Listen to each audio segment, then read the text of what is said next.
जब इंसान जज़्बात में आ जाता है ना तो अमूमन वो ऐसी हरकतें कर देता है या ऐसी बातें कर देता है जो वो नॉर्मल रूटीन में नहीं करता या नॉर्मल लाइफ में नहीं करता। मिसाल के तौर पे आपकी और आपकी बेगम की घर में लड़ाई हुई और आप लोगों ने क्या है एक दूसरे को कुछ बुरा-भला कहा, कह दिया, कुछ ऐसा कह दिया जैसे कि आपने कह दिया मैंने तो तुमसे शादी करनी ही नहीं थी, तुमसे शादी करके मैं पछता रहा हूँ। बस जहाँ ये बात हुई वहाँ हो गई बेगम चुप, लेकिन आपको एहसास हो गया कि आपके मुँह से निकल गए इस जज़्बाती लम्हे में गलत अल्फाज। फिर आप जितना भी दावा कर लें, आप कह लें यार मैं नहीं था, तुम्हें तो पता है मैं ऐसा नहीं हूँ, मेरे कहने का ये मतलब नहीं था, या मैं दिल से ये बात नहीं कह रहा था, मेरे मुंह से निकल गई, कुछ भी कह लें। लेकिन कहते हैं ना कि जज्बात पे जिसने काबू नहीं किया ना वो किसी चीज़ पे काबू नहीं कर सकता। ज़ुबान से निकले हुए अल्फाज और कमान से निकला हुआ तीर कभी वापस नहीं आते। इसलिए जज्बात में हो, गुस्से में हो, किसी भी मौके पे हो, अपने आप पे, अपने जज्बात पे ज़रूर काबू रखना सीखें। इसकी वही मिसाल है कि एक बंदा है जिसने कत्ल किया है और उसको जज के सामने पेश किया और उसके वकील ने ये कि मतलब दलील पेश की कि इसका कसूर नहीं है, इसके दिमाग में जो केमिकल हैं या जो इसका जो हार्मोन्स हैं वो इस तरह के हैं जो इसे इतना एक्साइटेड कर देते हैं। तो वो जो है वो आप इसी तरह ना ढालें कि अपनी सारी चीज़ें अपने गुस्से पे, अपने जज्बात पे डाल दें। ऐसे तो आप कुछ भी कर सकते हो, किसी बंदे को कल मार दो, कहो मैंने नहीं किया लेकिन मेरे गुस्से ने ना ये काम कर दिया। तो गुस्सा या क्या कहते हैं जज्बाती होना ये सब आपके उसमें है। आप जब बहुत ज़्यादा कहते हैं गुस्सा आए ना, अगर आप खड़े हो तो बैठ जाओ, अगर बैठे हो तो लेट जाओ, और इसी तरह है कि अगर बहुत गुस्सा आए तो आप पानी पीना शुरू कर दो, इस्तग़फ़ार पढ़ना शुरू कर दो। तो कुछ ना अपने आप को बिज़ी कर लो, क्योंकि जब हम बहुत ज़्यादा, नो डाउट कभी कभी ऐसा होता है कि हमें बहुत ज़्यादा गुस्सा आता है या बहुत ज़्यादा हम किसी को कुछ दिल चाह रहा होता है कि कुछ कह दें, लेकिन उस वक्त तो भले हम कह देते हैं, ये बात बिल्कुल ठीक है कि उस वक्त भले हम कह देते हैं कि यार नहीं मैंने भी जवाब देना है, मैंने भी, इसने कैसे कह दिया मुझे, लेकिन बाद में वो अल्फाज या वो जवाब जो हमने दिया होता है ना वो हमें ज़रूर रिग्रेट करता है। फिर हम कहते हैं यार छोड़ ही देते, कोई बात नहीं। और जो छोड़ देता है ना, यकीन माने सब्र एक बहुत बड़ी चीज़ है। कहते हैं ना जहाद में सबसे बड़ा जहाद है जो नफ्स के साथ करते हैं, जो आप अपने साथ करते हो उसका सबसे ज़्यादा आपको अजर मिलेगा। तो छोड़ दिया करें, कुछ चीज़ें ना अल्लाह के लिए छोड़ दें, अपना हिसाब जो है वो अल्लाह पे छोड़ दें, और अल्लाह मियाँ बेहतरीन इंसाफ करने वाला है। वो आपकी की हुई नेकियों को ज़ाया नहीं करेगा और आपके साथ होने वाली नाइंसाफ़ियों का जो है ना जवाब ज़रूर लेगा। अस्सलाम वालेकुम गाइज़, मेरा नाम बीरा, तो मैं ताना शेयर कर गई हूँ अपनी डेली रूटीन। बस कल के व्लॉग को जहाँ मैंने एंड किया था ना वहीं से अलार्म बज गया कि आ रहे हैं कुछ मेहमानों ने खैर इस तरफ नहीं आना था क्योंकि इनके दोस्त थे, तो उन्होंने बाहर ड्राइंग रूम में ही रहना था। फिर मैंने जल्दी से जो इनके कल कपड़े प्रेस किए थे उनको किया हैंग और मैं आ गई थी किचन में।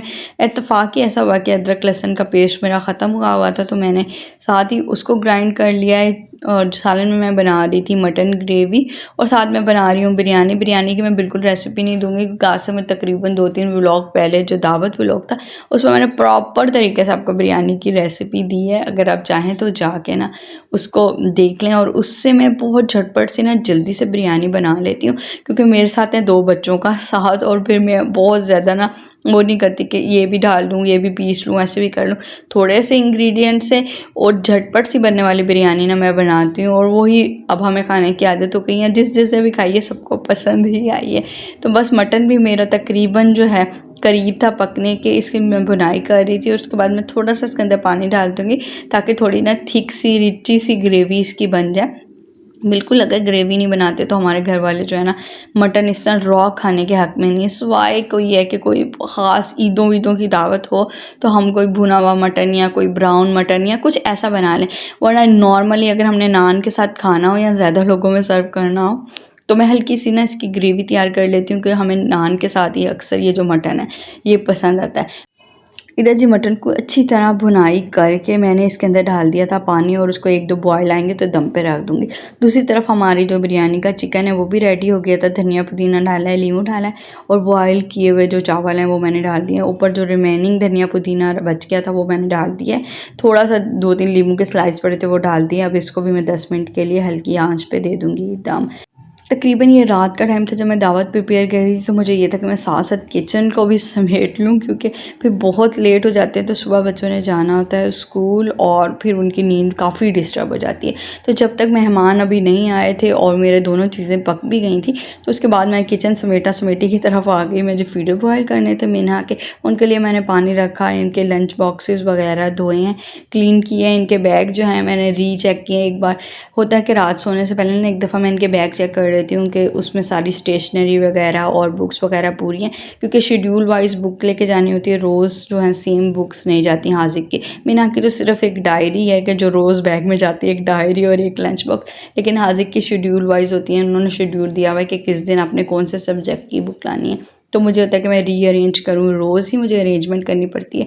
और दूसरा एक बैग भी रीचेक हो जाता है। बहुत ज़्यादा लापरवाही करता है ये स्टेशनरी में ना, इसलिए ज्योमेट्री तो मुझे 2 से 3 दफ़ा घर आके भी पहले मैं चेक करती हूँ, उसके बाद जब जाना होता है सुबह तब भी एक दफ़ा चेक करती हूँ, क्योंकि जो चीज़ ये निकालता है ना वो रखता ही नहीं है। तो अब मैं कहती कि आज आप बड़े हो गए, थोड़े से रिस्पॉन्सिबल हो जाओ, ताकि ये मामा की ना ये वाली ड्यूटी ख़त्म हो जाए कि 2 से 3 दफ़ा जो आपकी ज्योमेट्री चेक होती है कि रेज़र रखी है, पेंसिल रखी है। बिरयानी का दम हो गया था और कुछ जो है ना फ्राइड आइटम में मैंने बनाया नहीं था। मीठा मैंने आपके सामने पहले सेवइयाँ बना ली थी, तो फिर मेरे पास कबाब पड़े हुए थे, जो कि मैंने रेसिपी अभी शेयर की थी कुछ ही दिन पहले बीफ के, वो मैंने जल्दी से जो है तल लिए हैं। सैलेड या कबाब या कोई फ्राइड आइटम ना हो तो ऐसा लगता है कि दावत ना फीकी-फीकी सी है। पता नहीं वो बहुत ज़्यादा लवाज़मात भी मैं ये कि बच्चों के साथ आजकल मेरे बहुत मसला हो रहा है कि जो 6 से 7 डिशेज़ एक साथ बना लूँ। लेकिन वैसे ही होता है कि कोई स्पेशल दावत हो ईद वगैरह की, या बहुत ही ज़्यादा किसी की शादी-शुदी की दावत है, फिर में होता है कि चलो ज़्यादा एहतमाम होना चाहिए, वरना 2-3 डिशेज़ ही बहुत होती हैं। वरना आम तौर पे होता यही है कि अगर रेगुलर जैसे दावत हो रही होती है, अक्सर ही मेरी तो हफ़्ते में 2 से 3 दफ़ा ना परेड इस तरह की दावतों वाली लगती है, तो मैं 2 से 3 चीज़ें ही बनाती हूँ, जिसमें एक बिरयानी या कोई भी राइस का आइटम होता है, और एक ग्रेवी या कढ़ाई या मटन बना लो, कुछ भी बना लो, और एक मैं फ्राइड आइटम का कर लेती हूँ, जिसमें कुछ भी मैं कभी कुछ ना कभी-कभी सीख कबाब, कभी बीफ कबाब, कभी कोई कबाब इंट्रोड्यूस करवा देती हूँ।